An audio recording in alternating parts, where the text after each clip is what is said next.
In 1933, an independent and strong-willed actress named Katharine Hepburn played hard to get with RKO. I say, look at me, world. I'm Jo March, and I'm so happy. Little Women confirmed her as a star. Hollywood was looking for an American Garbo, and they found much more. Like Garbo and Bette Davis, Katharine Hepburn insisted on being no one but herself. And she knew her worth. Even before she was here, when her contract was negotiated, they offered her, a certain amount of money. She said no, she wanted much more. She wanted 3 times that. And they said, but you've never made a movie. And she said, well, I don't care. If you don't want me, then don't pay me. But that's what my price is. I'm $1,500 a week, and that's that. That's the price. All right, places, everybody. Even if they were difficult, stars that talked were good. Singing ones even better. In 1930, Hollywood produced 70 musicals. But sound alone wasn't enough. The visual dazzle of the silent era needed to be learned again. Dance director Busby Berkeley was made for the movies. In his musicals, the camera was choreographed along with his choreens. Despite Broadway success, Berkeley was not trained as a traditional choreographer. His experience coordinating formations in the military was an important influence on the patterns and precision of his numbers. What he did was come up with the ideas for dance routines, creating marvelous rhythms by having one line of chorus people dancing in one kind of a meter and having another group dancing in another kind of meter. So the assembly of these Berkeley visions existed only in his mind. Only he knew what he wanted and how the final musical number would come out. Most of all, Busby Berkeley was a filmmaker. He created a kind of movie musical that overwhelmed the stage-bound standards of Broadway.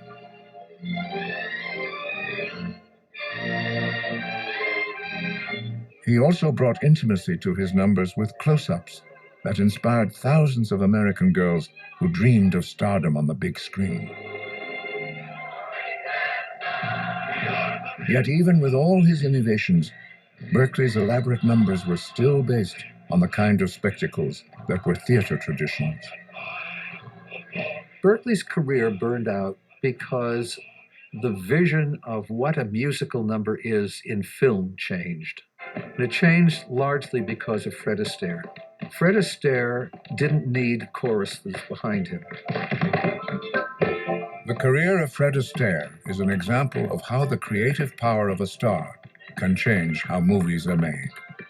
He persuaded his director and his studio that he should always be shot head to toe. He said, I don't dance with just my feet, I dance with my whole body. And he did. And it changed the presentation of those musical numbers. And he found a perfect on-screen partner in Ginger Rogers. Through a series of films in the 1930s, Astaire and Rogers lifted the musical to new heights. In 1932, at age 3, Shirley Temple may not have had the elegant moves of Fred Astaire, but soon she would more than match his star power. For floundering Fox Studios, Temple was a godsend. In 1934, the studio signed her to a $150 per week contract. That year, she sang and danced her way through 12 movies and received a special Academy Award in 1935. Temple's movies cost $200,000 to $300,000 to make. By 1938, they were grossing $1.5 million each in their first run alone. Even dancing beside the legendary Bill Bojangles Robinson, Temple commanded the spotlight, the embodiment of box office power. Shirley Temple didn't own or run 20th Century Fox. She made it possible.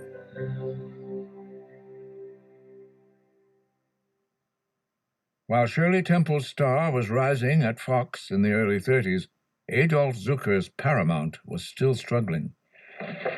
All the girls today, huh? Oh, just... A quite different actress sashayed to the rescue. Why, Lou, I'm so very, very happy to see you.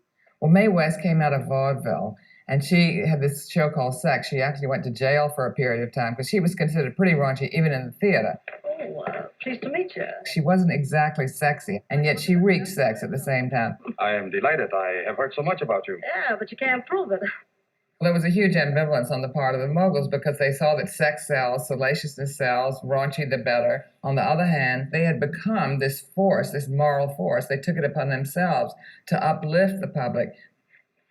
I'm a little late getting dressed. As a talking picture star, Mae West challenged Hollywood censors with something new. Come up again. Anytime. Words. She was known for her sly double entendres and overblown sex appeal. But Mae West was no dumb blonde.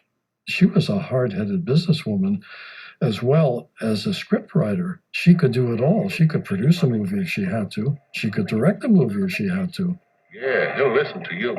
So I think she had the respect of not only my grandfather, but everybody else in the business. In 1935, Mae West was the highest paid woman in the United States.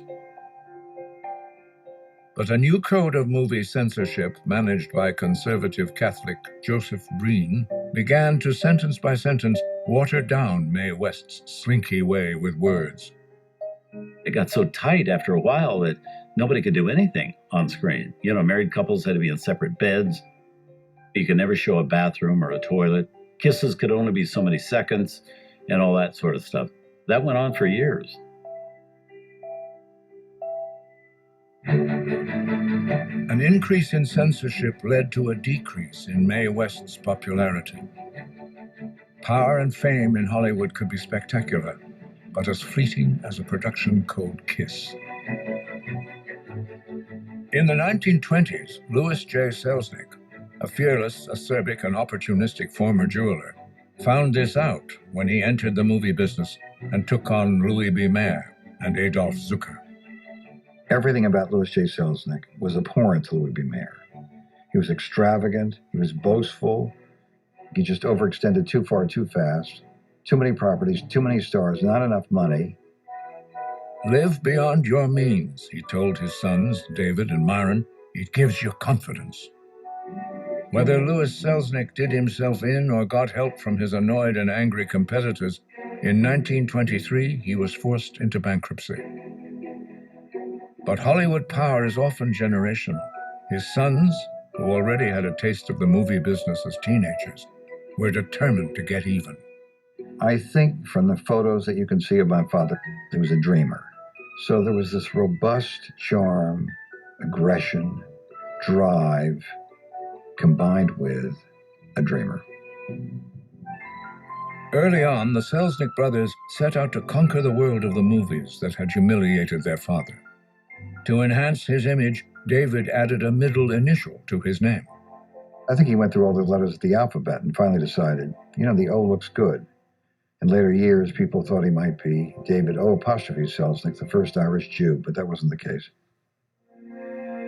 Hard-working, with an innate sense of story, David O. Selsnick became a Hollywood player at RKO and MGM, despite being surrounded by moguls with no love lost for his father, especially Louis B. Mayer.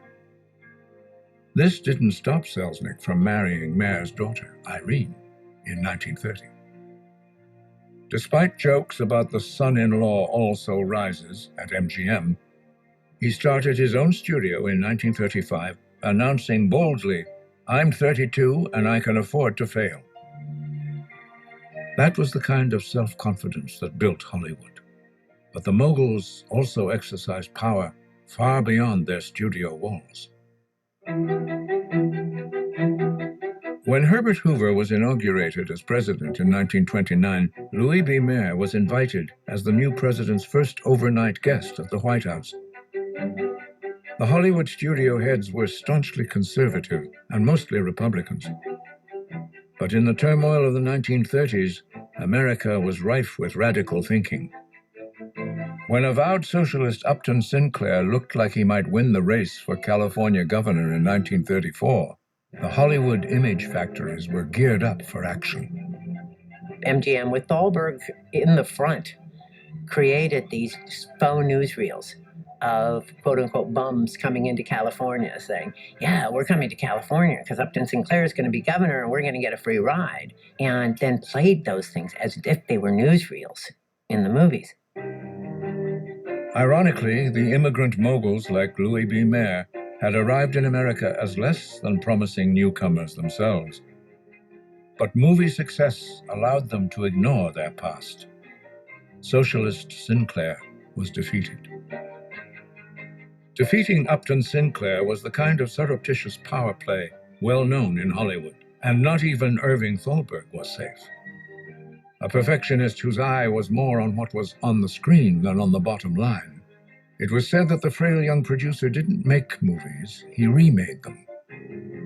Thalberg never took on-screen credit, but by the 1930s his success and power and demands for a greater share of MGM profits rankled Louis B. Mayer, even though at $1 million a year, Mayer was America's highest-paid executive.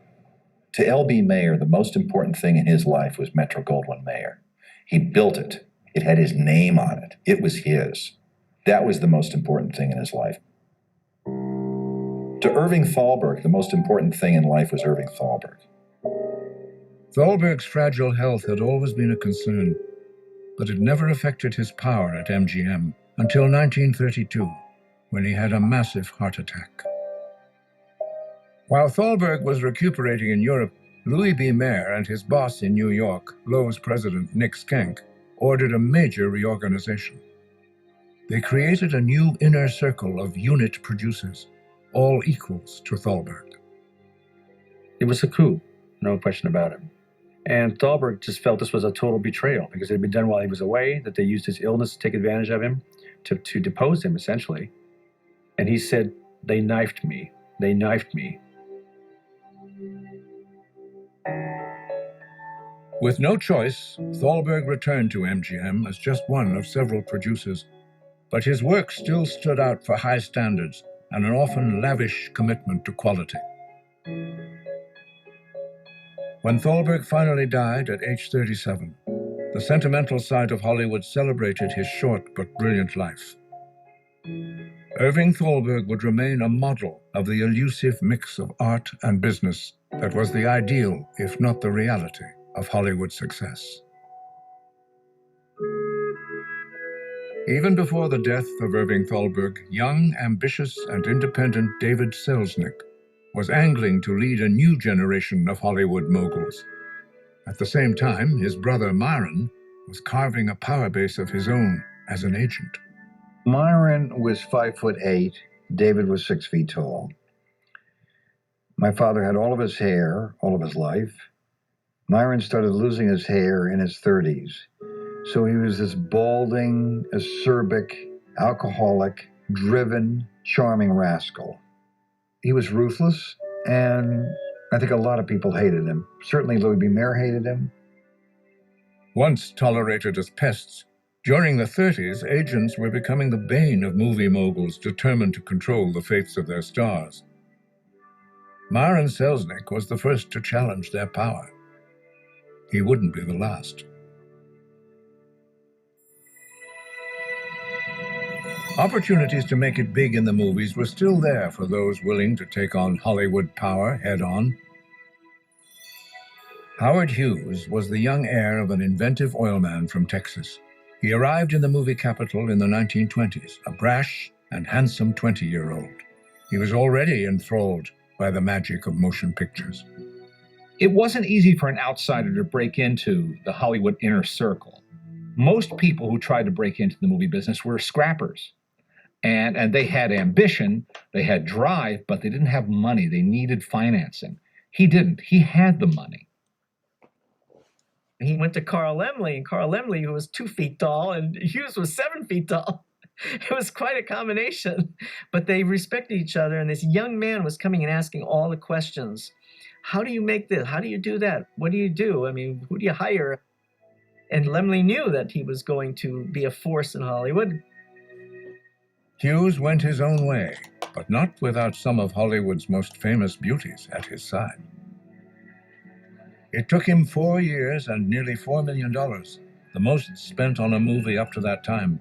But in 1930, Hughes revealed his grandest ambitions with an aerial epic that celebrated his other great passion, aviation.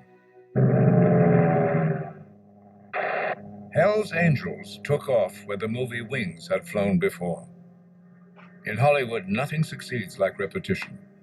Instead of Wings star Clara Bow, Hughes featured playfully sexy Jean Harlow. Would you be shocked if I put on something more comfortable? I'll try to survive. There had always been Hollywood power in sex appeal. Christened the Platinum Blonde, Harlow's career rose to the top at MGM. Unlike jazz baby Clara Bow, she never dreamed of stardom or pursued the fast life. On screen, she was someone else. In the way that movies are like shadows on a screen. They're just images, they're just illusions. Really, all she wanted to be was a housewife. She liked to hemstitch, she loved children, she liked to cook, she liked to write poetry. What's that? Harlow was a presence on screen, but MGM image makers made her a star, and then mated her to an actor with male sex appeal that was perfect for troubled but irreverent Depression times. Get out of there. Okay, what's the idea? What? Getting in that barrel. Oh, I don't know. Maybe I'm going over Niagara Falls.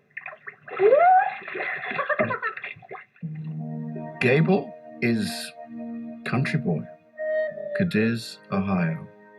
And yet, of course, what Gable had, false teeth and all, Come here. big ears, Hey. he had self-confidence. Now, you talk too much, but you're a cute little trick at that. It was the redneck American who'd been put in a good barber shop and given half an hour and was spiffed up. And there was nothing pretentious about Gable. Well, I know I'm up here. I know you're all looking at me, and I know I'm being paid millions, and I know the women are lined up. But, you know, I'm just like you. Women adored him, but guys adored him too.